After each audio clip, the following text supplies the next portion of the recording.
Vermedi onu. Ya. Allah ver.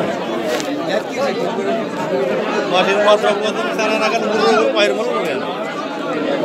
Ya birisi çağırdı tuttular. Birisi geleyim hadi. Birisi gelelim bir maşın bizim bu ufak duralım. Bizim çığıra ayrıca bağdalar ağrısı kapalı. Çıkar yana.